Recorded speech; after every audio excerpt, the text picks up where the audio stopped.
Bismillahirrahmanirrahim. Assalamualaikum warahmatullahi wabarakatuh. Alhamdulillah ala kulli ni'amillah kama an'amna bi ni'matid din wa huwa afdalul hidayah. Asyhadu an la ilaha illallah wahdahu wa asyhadu anna Muhammadan abduhu wa rasuluh.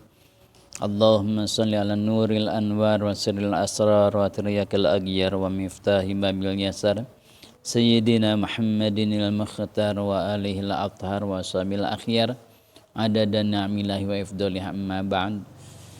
Alhamdulillah tahdis bi ni'mah, puja-puji dan syukur kita panjatkan kepada Allah yang masih memberi kesempatan kepada kita untuk mengumpulkan amal bekal kita di tempat abadi, yaitu tempat akhirat. Ya. Dan kemarin kita membahas tentang qanaah. Ya. Qanaah itu ar-ridho bil yasir minal ato. Ya. Pemberian Allah yang sedikit saja sudah diridhoi, sudah ridho terhadap pemberian Allah yang sedikit, apalagi yang banyak gitu ya. Kemarin bagaimana caranya supaya kita qanaah, kemarin sudah dibahas. Nah, kemudian tingkatan selanjutnya adalah zuhud. Ya. Apa itu zuhud? Kalau zuhud itu menurut bahasa mah khilafur raghbah, kebalikan daripada seneng. Kalau zuhud itu berarti kalau seneng ya benci ya. Tapi kalau menyebutkan benci juga enggak begitu pas ya. Jadi khilafur raghbah. Ya zuhud itu kalau menurut bahasa ya. Menurut bahasa itu tidak senang ya gitu. Ya benci lah gitu, boleh. Ya.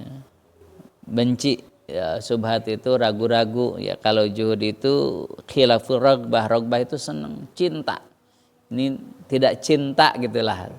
Nah, kalau bukan tidak suka mah ambisi, mah tidak cinta lah.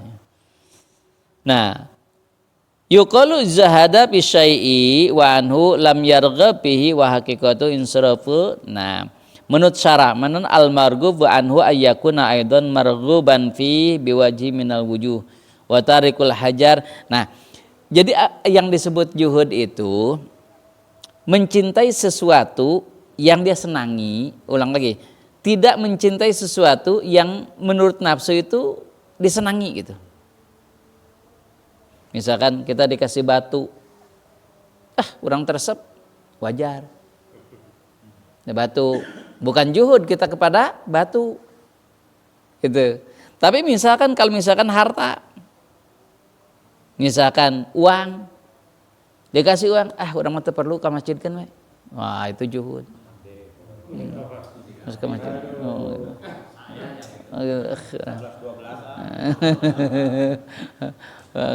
Masuk ke masjid kan lah gitu. Hade isannya. Nah itu. Nah, jadi marghubun fi ayyakuna khairan indahu. Jadi yang disebut juhud itu dia tidak suka terhadap sesuatu karena ada yang lebih baik daripada yang tersebut. Kalau kita ambil uang tersebut bagus, tapi ada yang lebih baik. Kalau dikasihkan ke masjid itu lebih baik, maka udah ke masjid kan aja gitu. Lebih baik gitu. Nah, gitu. Ya diterima dulu, ya iyalah, kasihkan. Oh belaga. Ya terimalah gitu. Jadi orang yang juhud itu dia tidak suka terhadap sesuatu, kenapa? Karena punya yang lebih bagus gitu. Lebih memilih yang lebih bagus gitu. Itu juhud namanya. Ya kita ceritakan kemarin Umar ya. Umar dia cinta terhadap kebun kurma, tapi dia lebih mencintai akhirat. Maka kebun kurmanya karena mencegah ibadah, maka disedekahkan. Kenapa? Karena lebih memilih akhirat gitu. Nah, itu juhud namanya tuh. Jadi lebih memilih yang terbaik gitu. Mana yang terbaik? Akhirat, ya udah ambil gitu. Untuk akhirat. Nah, hatta yughaliba ar-raghbah fihi faman ba'ad dunya bil akhirah fahuwa zahidun. Maka barang siapa mengerahkan seluruh potensi dunianya untuk meraih akhirat, nah itu yang disebut zuhud. Jadi zuhud itu hati-hati, bukan tidak punya apa-apa, tapi mengerahkan seluruh kemampuan dunianya untuk akhirat. Kenapa? Karena akhirat lebih baik gitu. Berarti dengan catatan kebutuhan dasarnya terpenuhi. Iya, pasti. Oh, entong itu bahaya. Ulah itu bahaya.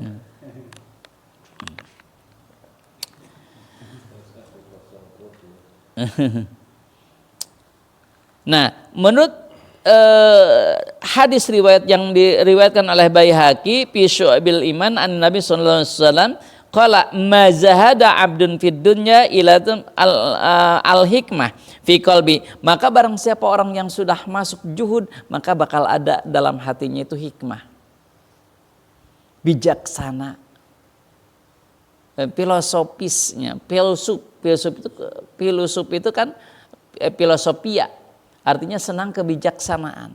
Jadi orang-orang yang zuhud itu pasti akan bijaksana. Kenapa? Tahu yang mana yang lebih utama, mana yang lebih baik, dia didahulukan. Ya, gitu. Oke. Maka kata Rasul itu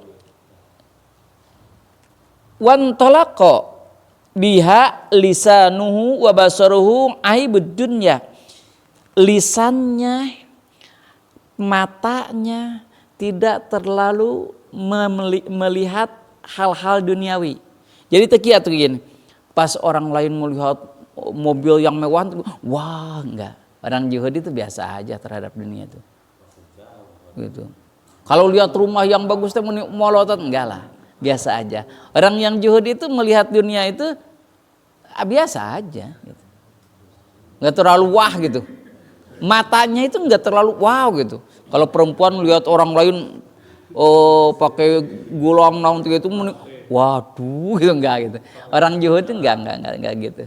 Gitu. Lisannya tidak terlalu mengagungkan dunia, tidak. Lisannya enggak, saya punya ini, wah kalau isi itu seneng punya ini, enggak. Kalau orang yang zuhud itu lisannya, matanya itu enggak terlalu mengagungkan dunia.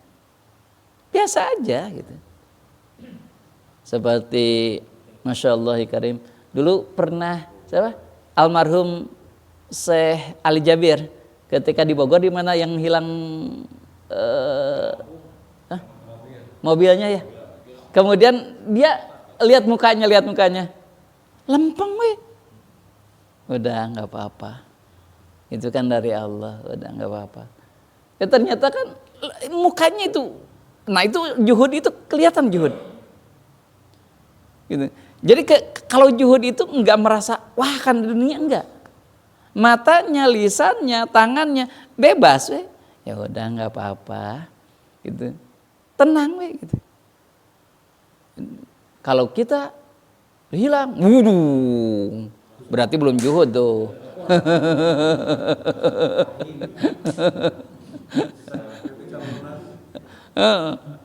Kenapa? Karena kita yakin kalau Syekh Ali Jabir hilang mobil, beli lagi gitu ya, nggak susah. Namun orang cicilan can beres. Berarti zuhud itu bukan tidak punya, ternyata dia punya tapi hatinya tidak terkait terhadap dunia gitu, itu zuhud. Tapi dah walaupun kaya seperti Syekh Ali Jabir, kalau orang yang tidak zuhud tetap aja kaget, tetap aja riwas gitu. Iya gitu. Wah kayak gitu.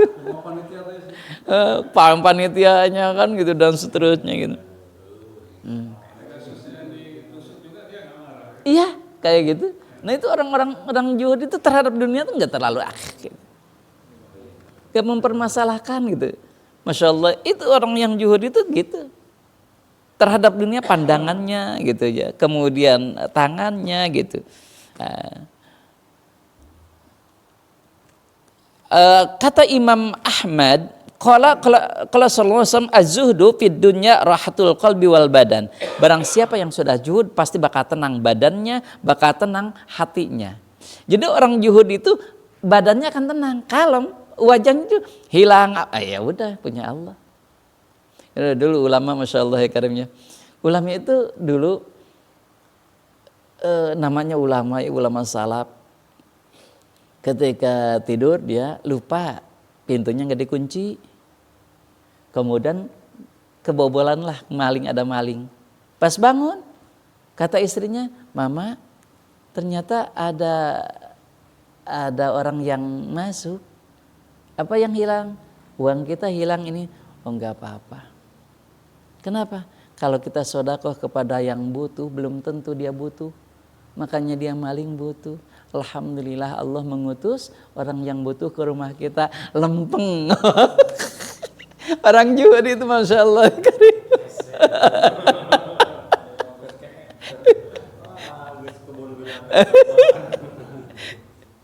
Makanya, aduh kita itu masih jauh gitu.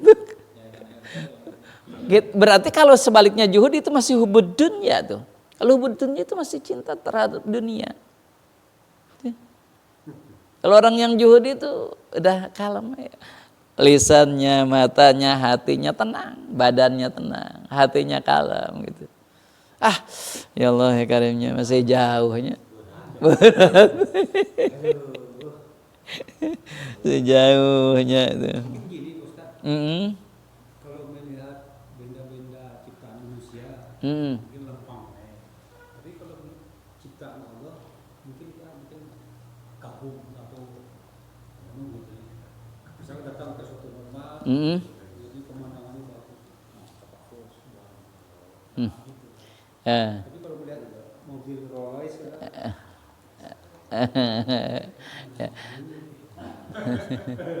Ya, kalau terhadap ciptaan Allah pasti bukan kagumnya bukan hubudunnya, tetapi mengagumi Allah pasti. Masya Allah ya karim, pasti beda konteksnya. Pasti kalau ke alam pasti kita mengaguminya ke Allah bukan ke dunianya pasti. Tapi masya Allah ciptaan Allah kan gitu. Makanya kalau saya itu kan kalau lihat perempuan yang cantik, masya Allah gitu, penciptaan Allah gitu ya. Oh.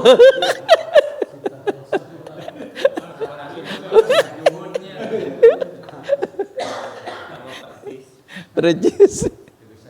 Aduh saja. 11-12 ini Ngaliak lah.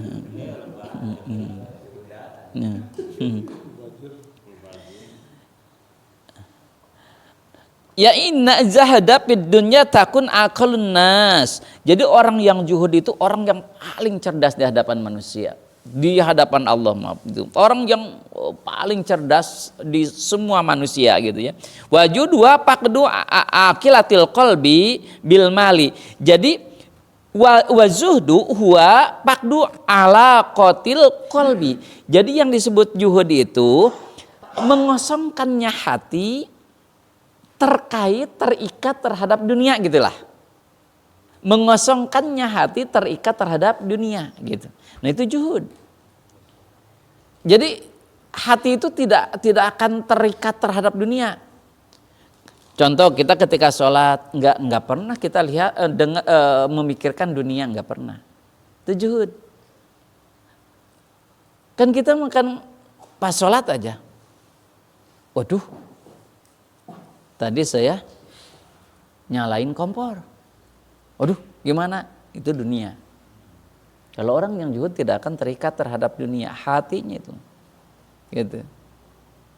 Aduh, saya ini deadline kerja nih. Wah, itu dunia. Kalau sedang sholat, sedang ibadah, lupakan. Jadi tidak terikatnya hati terhadap dunia. Gitu. Itu zuhud tuh. Jadi bukan tidak punya dunia, tapi tidak terikatnya hati terhadap dunia. Kalau yang gampang itu Nabi Ayub lah. Zuhud itu benar-benar Nabi Ayub. Nabi Ayub dia kaya raya. Wah, sampai terkenal kekayaannya, sampai saking kayanya diirii gitu oleh setan. Iblis saja sampai iri terhadap Nabi Ayub. Ya Allah wajar, Ayub itu hambamu itu syukur wajar. Ya istrinya soleh-soleh, anaknya soleh, kekayaannya banyak. Ya wajar dia bersyukurlah. Jadi kalau dia misalkan miskin kayak orang lain gitu kan. Ya tetap aja mau miskin mau apa kata Allah dia gitu. Itu sebetulnya hanya pelajaran sebetulnya Allah tahu sebetulnya ya. Mau ngujinya gimana pun ya setan tahu Allah ya. Hanya itu untuk pelajaran kepada kita. Dihilangkan hartanya kan lempeng Nabi Ayub. Yub kamu tong ibadah wae itu hartamu habis terbakar. Innalillahi wa inna ilaihi rajiun. Innalillahi itu lempeng hatinya sama kan tadi badannya hatinya lempeng kan gitu. Innalillahi itu lempeng aja innalillahi. Artinya tadinya dari Allah. Sekarang diambil oleh Allah. Ya mangga, tetap aja sujud lagi, ibadah lagi. Bingung kan gitu. Setan gimana ngagodaan lagi kan gitu. Lempeng habis hartanya, anak-anaknya wafat semuanya, istrinya meninggalkan, masih tetap kata iblis apa? Ya wajarlah dia masih sehat. Kalau sakit besok tetap enggak akan ibadah kan. Dikasihlah penyakit, tetap aja ibadah. Itulah dia hilang tadinya banyak hartanya sekarang hilang sampai rumahnya semuanya hartanya hilang. Dalam hati apa? Tidak terikat. Ya udah dari Allah tadinya juga. Coba Nabi Ayub tuh diuji oleh Allah sampai ada yang menyebutkan 2 tahun, ada yang menyebutkan hanya 40 hari sakitnya. Tapi logisnya memang 2 tahunan sih ya. Enggak, karena kalau sakit hanya 40 hari asa kecil kemungkinan habis hartanya gitu ya. Ada yang menyebutkan sampai 7 tahun gitu. Ya, sakitnya itu diujinya sampai habis, tapi hatinya coba lihat. Terikat enggak menyesal, enggak apa. Nah itulah yang disebut juhud. Jadi tidak masuk ke dalam hati. Nah ini titipan dari Allah.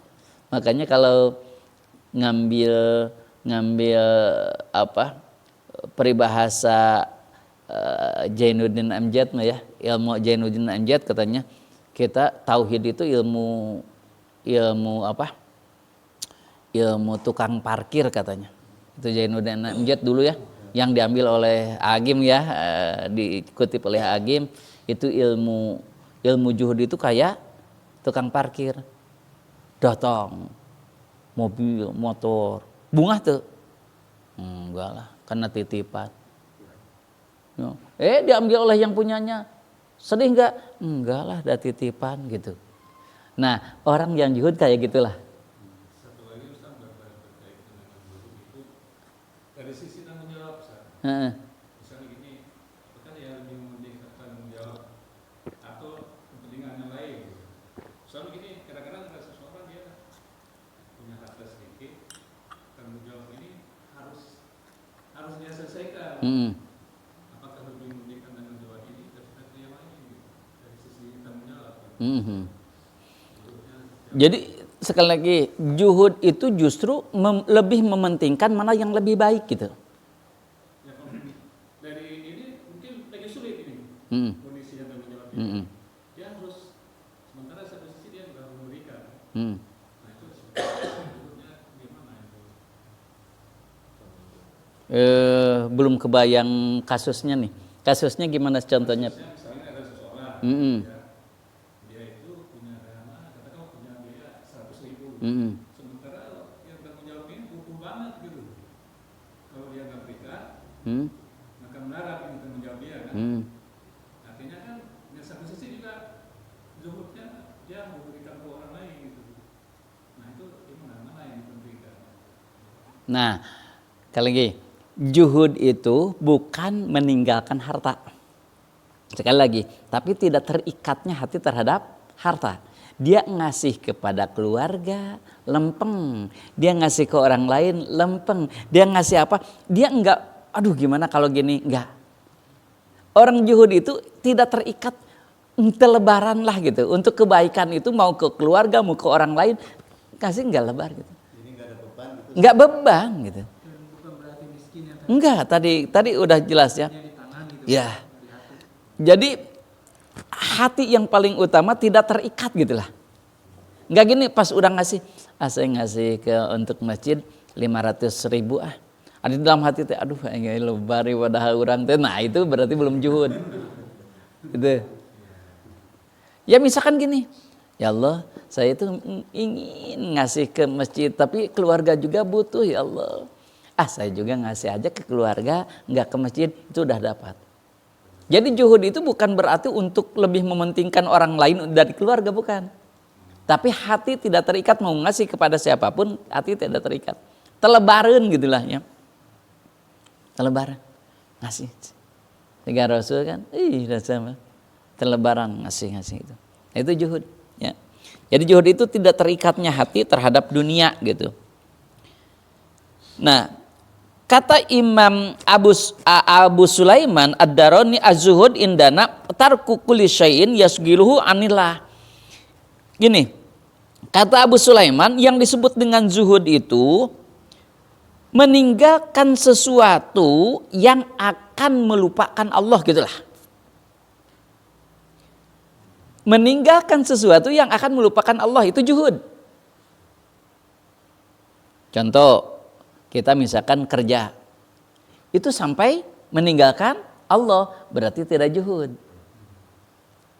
Kalau kerjanya tidak meninggalkan Allah, artinya ketika waktunya sholat, dia sholat, itu juhud. Ya. Kita nonton main bola sampai lupa ke Allah, nah, itu tidak juhud namanya, hubud dunya namanya. Kalau sambil zikir subhanallah subhanallah berarti juhud. Sambil ngaji. Gimana tuh Ustaz? Juhud enggak? Lagi ngaji Ustaz nerangin terus nonton bola kumaha? Lain eta mah asa rada nyeureut gitu. Bagus itu dua kepentingan. Berarti lawan juhud tuh hubud dunia. Lawan juhud tuh hubud dunia. Hubud dunya. Batasannya dunia aja. Iya, hubud dunya. Jadi cinta terhadap dunia. Nah, jadi gini, coba. Pak Dik, dunya itu apa sih? Dunia itu apa? Nah, ini juga kita kadang-kadang menurut istilah ya maksudnya. Menurut istilah dalam tauhid disebut dunia itu apa sih? Tahta, wanita, jabatan. Itu untuk menurut umum, menurut tasawuf bukan. Yang disebut dunia apa? Lebih daripada kebutuhan pokok itu namanya dunia. Lebih daripada kebutuhan pokok itu namanya dunia. Kalau kebutuhan pokok bukan dunia namanya, tapi kebutuhan. Yes. Kok ya? Kalau kita mau lebih mementingkan Zoom meeting daripada sholat asar jamaah itu juga juga ya.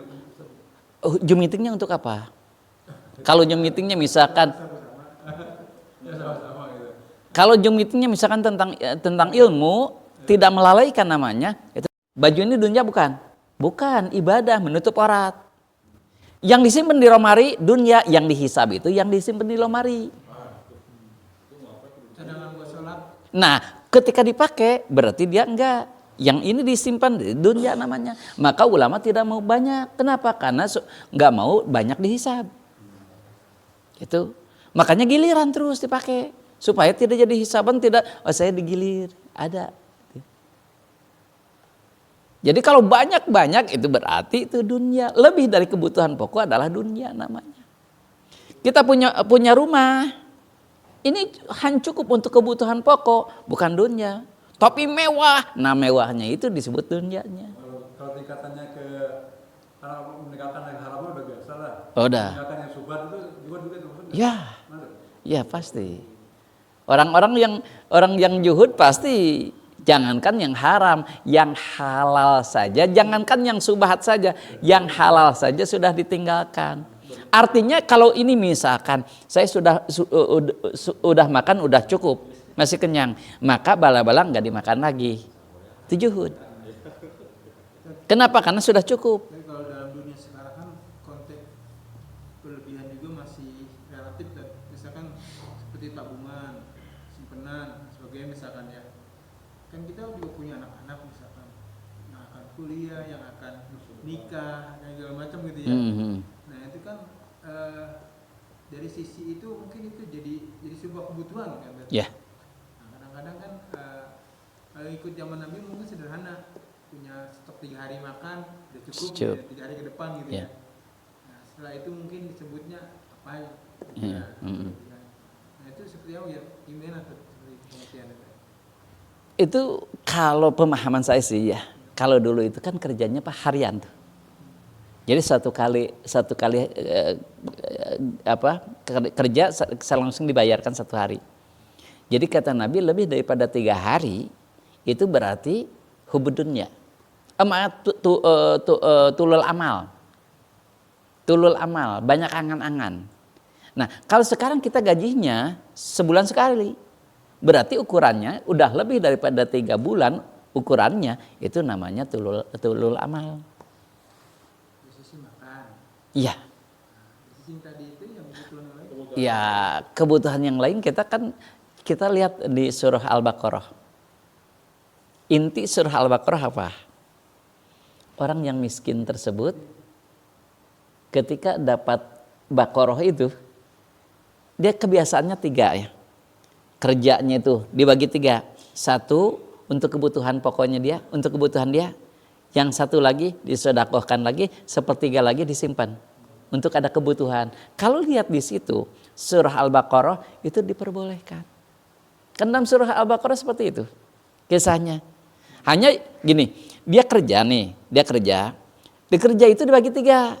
Untuk kebutuhan pokok, untuk sedekah, dan untuk takut ada kebutuhan yang lain. Maka dia simpan. Dibagi 3-nya itu bukan 1/3 sama, bukan. Ya pastilah. Pokoknya artinya dibagi 3 lah. Gitu ya. Misalkan untuk makan, misalkan 1 juta tiama 700.000. Untuk sedekah 50.000. Sisanya untuk simpanan. Takut sakit dan seterusnya kan gitu. Itu sih nggak apa-apa.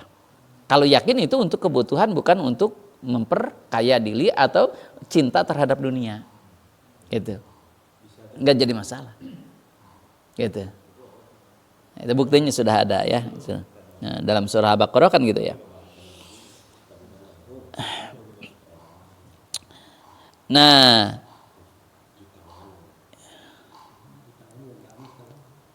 menurut Abu Sulaiman itu tarku kulli syai'in yasgiluhu anillah. Wa qala Sufyan Ats-Tsauri, bagaimana menurut Sufyan Ats-Tsauri disebut juhud itu qasrul amal tadi. Qasrul amal itu kebalikan dari tulul amal. Kalau tulul amal itu banyak angan-angan. Saya nabung ini supaya bisa keliling dunia. Nah, tulul amal tuh. Nah, seharusnya qasrul amal, memendekkan angan-angan. Nah, yang juhud itu qasrul amal. Tidak terlalu banyak angan-angan, bukan cita-cita ya, beda. Banyak angan-angan gitu. Yang tadi ditanyakan oleh Pak Rasid itu, kalau misalkan banyak angan-angan, oh ingin ini, nah, itu tulul amal namanya. Itu tidak zuhud. Kalau zuhud itu qasrul amal, menyedikitkan angan-angan.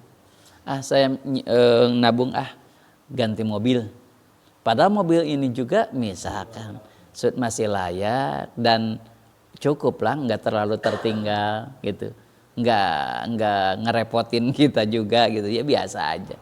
Tapi ingin update misalkan, nah itu sama, mau HP juga ingin yang update terus gitu, ganti model terus gitu. Nah itu tidak zuhud itu namanya.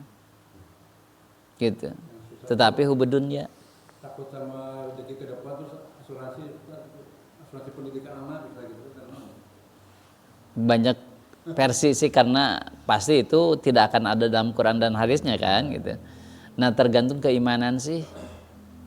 Kalau keimanannya misalkan saya mau percaya kepada Allah, yakin, nggak usah. Tapi misalkan saya kan harus ikhtiar juga, silahkan. Gitu. Aduh, karunya Budin. Iya. Istri mah. Insyaallah. Tergantung niatnya. Kalau niatnya ibadah atau ingin memperbanyak anak, ya, ingin tergantung niat. Kalau niatnya karena nafsu, itu hubudun ya. Karena nafsu. Tapi kalau misalkan ingin memperbanyak umat Nabi, gitu, itu bagus. Nabi itu membanggakan kalau umatnya banyak, gitu. Kalau anaknya banyak, kita memperbanyak umat Nabi, itu bangga. Lagi pertanyaannya Mas. Mm-mm. Nabi Sulaiman hubud dunia enggak? Nah ini nanti lihat, nih, ya. Ini selanjutnya nanti dijawab oleh Rasul. Nih nanti sebentar ya, ke depan Pak Dedi narosna bakal ditaruh ya bae. Selangkah lebih di depan gitu ya. Ya mah.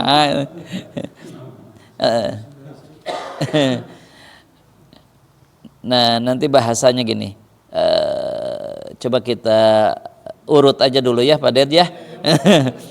Nanti ada ya nanti ya. Juhud itu paling tinggi derajatnya setelah takwa. Jadi takwa kedua juhud. Jadi ya jelas takwa lah. Karena orang yang akan masuk surga adalah orang takwa. Kenapa? Uiddat lil muttaqin, surga itu dipersiapkan untuk orang yang bertakwa. Nah, derajat yang paling tinggi adalah orang yang takwa. Derajat kedua setelah takwa adalah zuhud. Zuhud itu paling tinggi setelah takwa.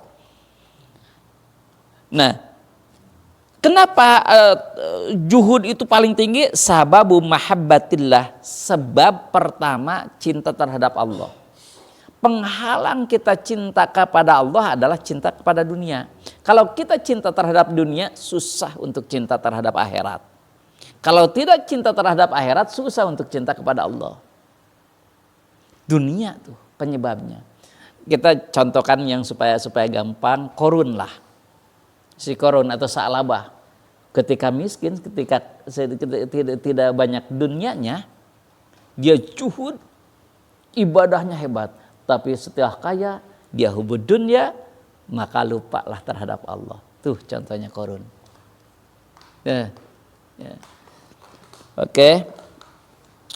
Lanjut. Kalau Nabi SAW, izhad fid dunya yuhibbukallah. Maka zuhudlah kalian terhadap dunia, maka Allah akan cinta terhadap kalian. Wajhad bima indan nas yuhibbukan nas. Juhudlah terhadap apa yang dimiliki oleh manusia, maka kamu akan dicintai oleh manusia. Kalau kita juhud, maka dicintai oleh Allah. Kalau kita juhud terhadap apa yang dimiliki oleh manusia, maka kita akan dicintai oleh manusia. Apa yang dimaksud juhud terhadap yang dimiliki oleh manusia? Tadi, mata kita, tangan kita, lisan kita tidak wah terhadap yang dimiliki oleh orang lain. Insya Allah.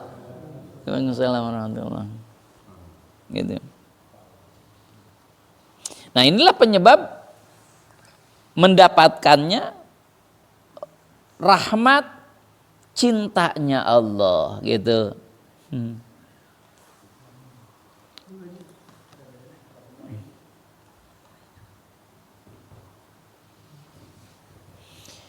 Annaman lam yazhad fid dunya huwa muhibbun laha yakunu mislu sakarat. Barang siapa yang tidak zuhud terhadap dunia, dia akan seperti orang yang mabuk. Orang yang mabuk tidak akan sadar diri. Kalau udah cinta terhadap dunia, tidak akan nyadar. Ini salah, ini benar, wah rarud deh gitu. Habak gitu. Kalau orang yang hubud dunia, dia tidak akan malu-malu gitu. Ya, tidak akan malu untuk melakukan hal-hal yang kata orang lain itu akan menghinakan, tidak ya gitu. Watruk ayyuhal murid, nah termasuk tadi yang ditanyakan oleh Baded, bagaimana sekarang perempuan? Watruk ayyuhal murid almar'ah, tinggalkanlah istri kalau istri tersebut misalkan karena kita inginnya hubud dunia atau katungkul ku nafsu. Tinggalkanlah istri ketika kita karena nafsu.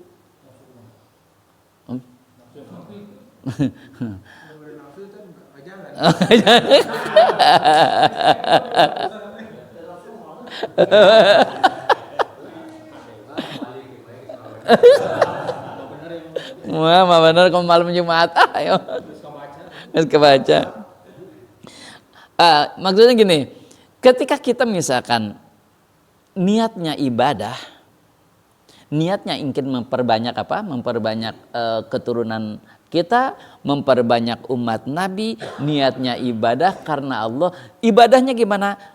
Supaya kita tidak berbuat dosa. Maka dengan istri itu bukan karena nafsu tapi karena ibadah. Itu jihad namanya. Kalau jihad karena nafsu iya, tapi nafsunya jihad itu beda ya, dengan nafsunya ketika kita perang bukan jihad gitu. Jihad juga kan nafsu sama perangnya, tapi ini karena Allah, karena jihad gitu. Ya karena beda, kalau karena nafsu pasti ngababi buta gitu ya. Membabi buta gitu. Jihad gitu. Nah, kemudian kata Rasul, janganlah kamu mengira bahwa Nabi Sulaiman, nah ini pada Nabi Sulaiman itu tidak juhud. Kenapa? Coba lihat. Nabi Sulaiman itu ketika dia beribadah tidak ada yang diingat dalam hati apapun. Dia total kepada Allah. Nabi Sulaiman. Ya Nabi Sulaiman itu walaupun banyak hartanya ketika sholat, ketika ibadah tidak kepikiran. Total aja ke Allah. Bukan. Tetapi hatinya itu tadi cuman telna hati karena dunia. Terikatnya hati terhadap dunia itu yang bahaya tuh. Jadi juhud itu bukan sedikit atau banyak, tidak, bukan gitu. Tetapi meninggalkannya gitu, meninggalkannya. Hati terhadap dunia. Maka li'anna kullu ma yashghulu anillah yajibu an tajhada, apapun yang misalkan melalaikan Allah, mau wanita, mau harta, mau jabatan, itu disebut hubud dunia gitu. Yang melalaikannya. Kalau tidak melalaikan, ya tidak hubud dunia, ibadah gitu. Masuknya. Oke. Qala Rasulullah sallallahu alaihi wasallam, man razaqahullah imra'atan solihatan faqad a'anallahu ala syatri dinihi. Barang siapa, lihat. Tadi kan menyebutkan wanita. Barang siapa diberikan oleh Allah seorang istri yang solehah, maka itu pertolongan Allah kepadanya, setengah agama sudah dia miliki. Kalau punya istri yang solehah, berarti setengah agama sudah dimiliki. Wah, bisa.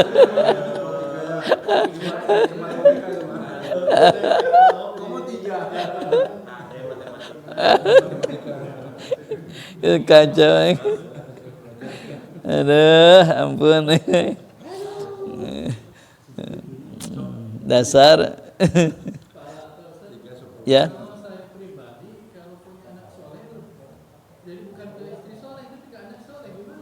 Nggak apa-apa, bagus. Tapi kan kalau ke anak mah cinta. Ya, ada melang pada dia.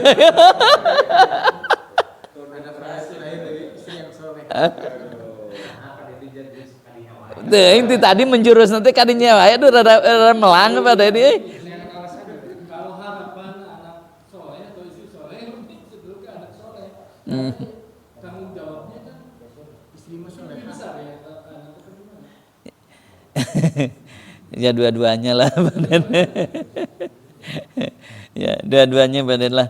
Nah, gini, kalau misalkan maksudnya kalau punya anak solehah dengan istri solehah pasti beda. Bedanya gini maksudnya. Kalau ke istri mah kan cintanya beda dengan cintanya kepada anak. Gitu. Kalau cinta kepada anak ya cintanya beda lah, walaupun bagaimana namanya ke anak pasti cintanya beda dengan ke istri. Kalau ke istri mah ada nafsunya gitu maksudnya. Ya. Kalau istri yang solehah, tenang hati kita. Maksudnya tenang hati kita gini, kalau istrinya tidak solehah, misal dia sering keluar, nggak pakai kerudung, keluarnya ada tukang sayur gelenyi misalkan, kan kita nggak akan tenang hidup. Apalagi yang cantik, yang kita cinta terhadapnya, kemudian dia tidak solehah, kan repot. Gitu. Ya kalau anak ya jelas tanggung jawab kita juga, ya sama aja sih sebetulnya ya. Yang penting mau istri mau anak ya kalau solehah itu lebih penting. Ya. Tapi kalau misalkan ya terhadap kalau anak ya solehah gimana ya? Kalau istri kan kalau anak mah nggak ada nafsu birahi lah gitu intinya malah gitu. Kalau kepada istri mah kan ada. Contoh gini, mungkin saja kita kepada istri itu bukan karena Allah, tetapi karena hanya nafsu. Tapi kalau kita mendidik anak pasti karena Allah, bukan karena nafsu. Gitu. Kalau kita berhubungan dengan istri pasti karena mungkin saja karena Allah atau mungkin karena nafsu birahi. Karena hubud dunya teh gitu. Ya, itu kalau istrinya solehah, insya Allah akan mengingatkan kita, saling mengingatkan. Gitu. Ya.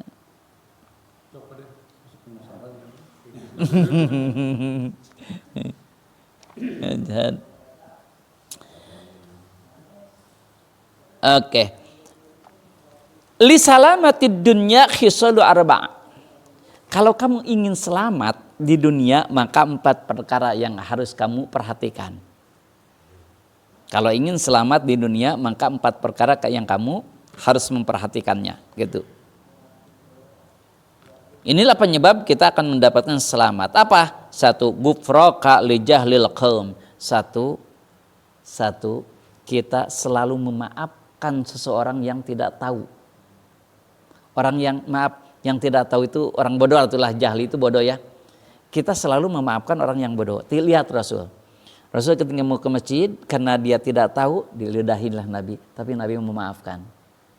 Nabi ketika sholat dilemparlah dengan tai onta. Nabi memaafkan. Kenapa? Karena dia bodoh, karena dia tidak tahu. Kalau orang yang sudah memaafkan orang yang bodoh, insya Allah akan selamat. Kenapa? Justru dia nggak tahu, kata Rasul. Contoh yang paling kita sering dengar mah ketika Nabi ke Saba kan, mau dakwah, kemudian dilempari sampai berdarah ke Taif ya, ke Taif sampai berdarah. Kemudian didatangi oleh Jibril kan, aku angkat gunung yang terbesar di Mekah, termasuk gunung Uhud, lemparkan. Jangan. Kenapa? Karena dia tidak tahu, dia bodoh, pemaaf. Nah itu. Kalau sekarang kan lebih banyak gitu, preman ya. Preman itu terus gimana kan kita? Jadi kita maafkan aja. Gitu. Kayak kemarin waktu pawe itu Palestina dihitung gitu kan. Apa begitu? Oh, kesalahan maksudnya? Iya. Oke. Kan mungkin mereka nggak ngerti. Orang menghuni kan nggak ngerti. Maafkan saja. Nah, kalau kepada kita ya dimaafkan itu. Tapi kalau kepada agama jangan. Kalau dia misalkan melakukan nanti yang keduanya. Yang keduanya ketika dia yang kedua coba. Yang kedua itu ghafaru li jahlil qaumi mana akak tajahulan. Yang kedua supaya kita selamat, cegahlah kebodohannya. Yang kedua tuh. Yang ke satu memaafkan, yang kedua cegahlah kebodohannya. Artinya apa? Ajarilah dia supaya tidak bodoh. Ada dakwahnya. Kalau dia dia bodoh, tidak ngerti, maka dakwahilah, maka berilah dia pencerahan. Nah, bukan dibiarkan ya. Kalau dibiarkan sama, tidak akan selamat. Orang yang akan selamat itu justru peduli kepada yang lain. Ya.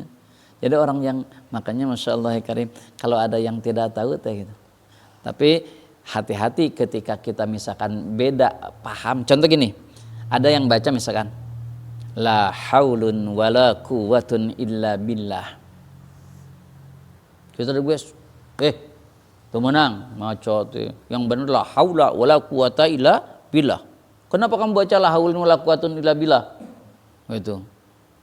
Padahal boleh dalam pembacaan itu dibaca la haulun wala quwwatun illa billah. Kan biasanya kita la haula wala quwwata illa billah. Boleh dibaca? Boleh. Itu la nafiatul jinsiyah atau la nafiatul wahdah. Tapi la haula wala quwata illa billah kan bisa dibaca la haulun wala quwatun illa billah, tapi dalam la ilaha tidak boleh la ilahun. Tidak boleh. Tidak semua la bisa dibaca fathah atau doma. Tapi ada yang harus dibaca fathah. Kita nggak tahu, protes, bahaya. Maka jangan protes kepada yang pintar. Gitu. Sekarang banyak yang protes kepada yang pintar. Contoh, maaf sekali. Contoh ada yang memprotes, apa-apa teh Al-Fatihah, apa-apa teh Al-Fatihah. Quran teh kan lain Fatihah unggul. Oh, ada yang hilang Al-Fatihah, ingin sembuh Al-Fatihah, ingin kerja Al-Fatihah, ingin nikah Al-Fatihah. Buka acara Al-Fatihah, nutup Al-Fatihah gitu. Mana sok di dalam hadisnya? Tidak ada. Nah, setiap orang itu berbicara sesuai dengan kemampuan otaknya, kemampuan ilmunya. Ulama dulu itu Masya Allah ilmunya tuh wow. Ternyata apa? Suatu ketika Nabi sedang duduk sama sahabat, datanglah Jibril. Dalam hadis riwayat Muslim tuh, datanglah Jibril.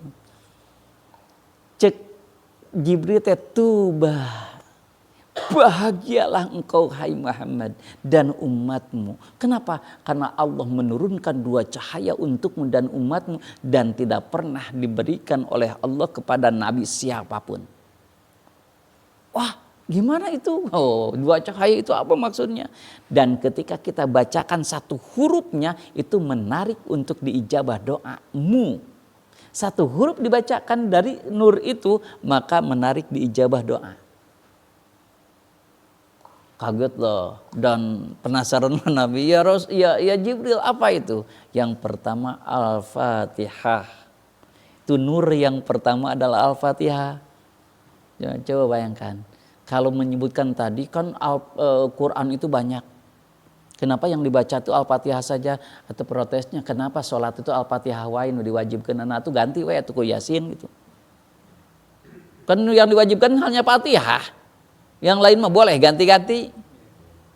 Itu istimewa berarti kan? Dan itu nur. Setiap bacaan satu ayat maka Allah langsung menjawab. Hadisnya jelas. Ketika baca Bismillahirrahmanirrahim Allah menjawab. Alhamdulillahirrahmanirrahim Allah menjawab. Lihat hadisnya jelas. Inilah persaksian aku dengan hambaku. Kalau hambaku meminta dengan itu, maka aku kabulkan. Tuh, yang kedua apa? Nur yang kedua, yaitu akhir surah Al-Baqarah. Boleh dari lillahi, boleh dari amanah. Gitu. Ya, 2 ayat terakhir boleh. Itu nur yang hanya Nabi kita dan umat kita yang diberikan oleh Allah. Nabi-nabi yang lain tidak dikasih itu. Maka bahagialah kata Nabi ketika umatmu membaca 2 nur tersebut. Makanya oleh ulama dipilihlah Al-Fatihah gitu. Ulama itu ilmunya tuh. Ada orang baru baca sedikit nyalakan ulama gitu kan. Kacau. Macam kena Google gitu. Sudah menyalahkan ulama-ulama dulu kan kacau. Nah, jadi ingin selamat itu satu, hampuraan. Maafkan, dia bodoh. Dia nggak tahu. Yang kedua, jangan biarkan orang yang bodoh, tapi cegahlah kebodohannya. Dengan apa? Memberikan ilmu-ilmu gitu. Tapi kalau dia sudah punya ilmu, jangan kita mencacinya. Toleransi saja, gitu. Dia punya ilmu, kita punya ilmu, udah gitu saja. Masing-masing punya dalil gitu. Ya. Kalau yang bodoh yang tidak tahu kasih tahu. Yang ketiganya apa? Yang kedua yaitu ya takuna isan qataan. Wasalisah yang ketiganya antakuna anisan qanitan. Yang ketiganya kamu kemarin memutuskan harapan kepada makhluk. Jangan ingin, kemarin apa? Tauma. Berharap kepada makhluk. Nah itu. Putuskan berharap kepada makhluk. Insya Allah akan selamat. Jangan berharap. Asugan wayatu. Sugan ya itu jangan. Putuskan. Ya. Nah yang keempatnya antakuna badilan lahum saibaka ay atauka fa inama istakmalat fika gitu ya. Nah, yang keempatnya kamu harus menganggap bahwa harta itu, kekayaan itu bukan untuk diri sendiri tetapi untuk invest akhirat. Dalam surah Al-Hasyr apa? Surah Al-Hasyr wal tandur nafsun maqaddamat ligod gitu kan, apa coba kamu itu lihatlah olehmu bukan hari ini saja tapi hari esok, bukan hanya dunia yang kamu pandang tapi akhirat. Bukan sekarang saja, tapi masa depan. Itulah hebatnya Islam. Islam itu, orang yang cerdas itu memikirkan bukan hanya hari sekarang, tapi hari masa depan. Yang tadi sambungan yang dipikirkan oleh para tadi. Orang muslim itu yang hebatnya bukan hanya sekarang yang dipikirkan, tapi masa depan. Sudah kebayang. Maka ahli-ahli fikih itu hebat. Bagaimana kalau gini, bagaimana kalau gini gitu. Contoh misalnya gini. Kita harus kadang-kadang di dalam sholat saja kan kita masih banyak perlu diperbaiki ya. Contoh misalnya gini, ini contoh yang kecil-kecil aja dulu. Kalau mengangkat tangan itu hukumnya apa sih mengangkat tangan dalam sholat tuh? Sunnah ya, sunnah mengangkat tangan itu. Yang wajib itu takbir itu pertama saja kan, yang lainnya sunnah.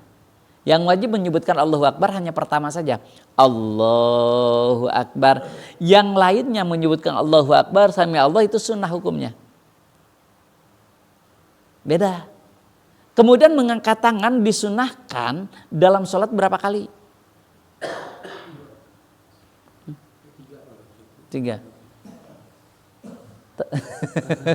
Mengangkat ke tangan disunahkan dalam sholat berapa kali? Oh, semuanya dalam sholat lah keseluruhannya. Di berapa tempat itulah. Bukan berapa kali bukan di rakaat dalam sholat itu berapa tempat kita mengangkat tangan, disunahkan mengangkat tangan. Lan? Takbiratul ihram, kemudian ruku, kemudian i'tidal sudah 3 tuh. Yang keempat setelah tasyahud awal.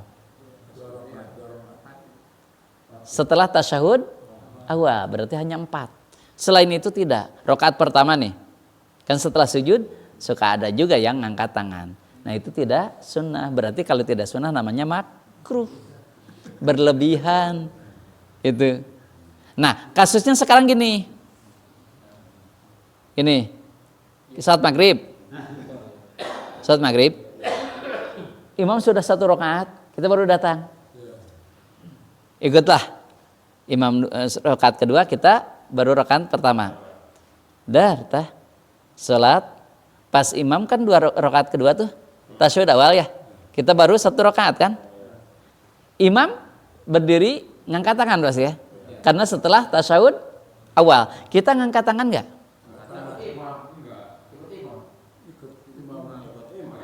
Ngangkat enggak?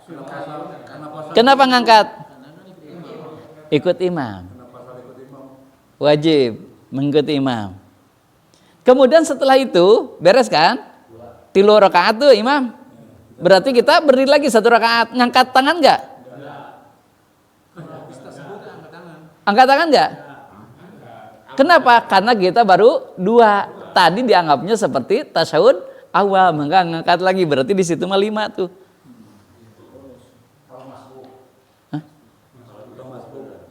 Yang barusan masbuknya di itu. Nah, Dalam hal-hal yang kecil aja kan kita kadang-kadang kurang memperhatikan. Hal yang kecil itu. Gitu. Kan kadang angkatnya enggak, punya ilmu bukan masalah sunnah atau tidak sunnah, kelihatan orang yang punya ilmu atau tidak gitu aja. Intinya kita punya ilmu, tidak punya ilmu udah kelihatan. Orang yang mendawamkan kunut subuh kan berarti harus rakaat kedua Ya. kunut lagi ya. Oh iya. Misalkan dia masuk nih, Mm. kan si imam udah rakaat kedua kan, dia kunut ikut kunut kan, kena 3 rakaat. Nah, begitu. Sama setengah. Ya, ya, betul. Gitu. Ya kayak gitu. Itu Awalnya gitu juga. ya. Kita satu rakaat baca tasawuf juga ikut Iya, tasawuf. 2 kali tasawuf. Iya, tasawuf awal 2 kali. Gitu. Ya kayak gitu. Nah, itu fikih ya. Jadi banyak sekali sebetulnya dalam sholat juga harus kita benahi ya. Seperti gini, maaf. Ketika kita masuk masjid doanya apa? Allahumma ftahli abwaaba rahmatik. Ya Allah, bukakanlah pintu rahmat. Kenapa? Karena maaf, dalam kata Rasul, ketika kita sholat, rahmat Allah mengalir kepada kita melalui muka pertamanya. Jadi rahmat Allah turun. Tapi jarang sekali kita ketika sholat ingin rahmat. Padahal yang paling utama kita menginginkan dalam sholat itu adalah rahmat. Sehingga pas masuk juga mintanya rahmat. Bukakan pintu rahmat. Sedangkan pas sholat Allah mengalirkan rahmat.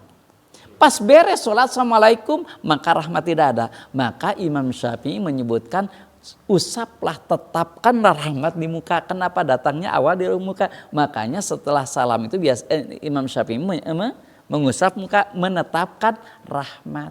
Itu apa? Ijtihad Imam Syafi'i. Hadisnya ada? Ada. Tetapi doif mengusap muka itu. Tapi banyak doif teh. Hadis doif banyak itu bisa naik derajatnya. Hasan bigoirihi. Kalau banyak gitu. Doif itu nanti naik derajatnya jadi hasan ligoirihi.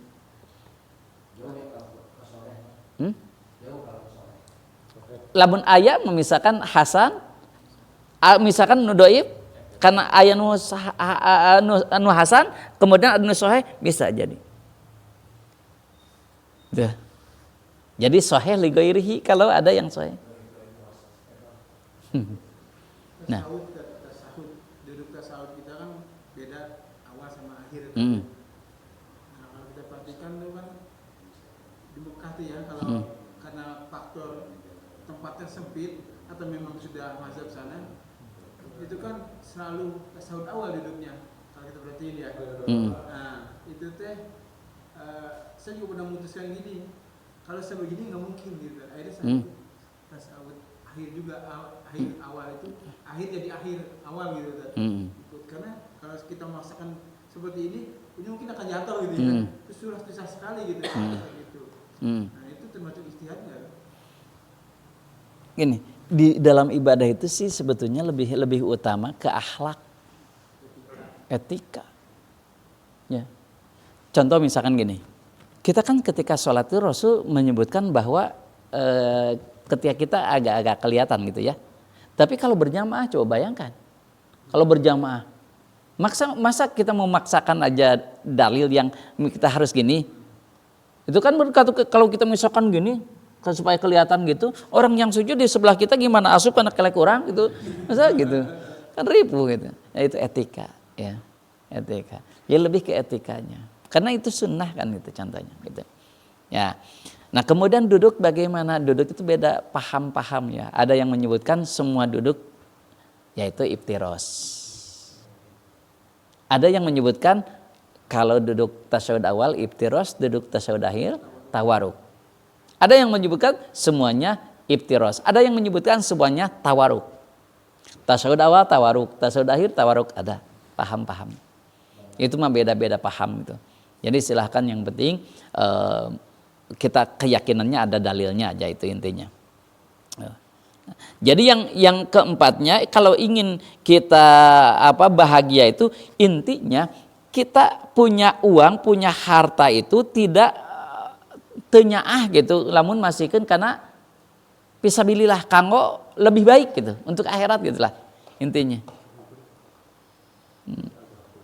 Nah, jadi kalau sudah yang 4 barusan, insya Allah kita akan selamat dunianya dan akhiratnya. Dan tadi yakin ya ketika kamu menyebutkan janganlah kamu menganggap Nabi Sulaiman itu tidak juhud. Kenapa? Karena dia sangat juhud.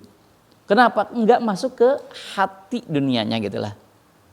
Kalau Nabi Daud kan Sama. yang waktu tentaranya itu bikin perang, dia kan senang sama istrinya tuh. Iya. Mendidikkan. Itu Kan sudah taubat kan, itu kan sudah taubat. Karena udah ditegur sama Allah, makanya taubat. Itu kan sifat manusianya ada gitu. Nah itu kitbirul ajid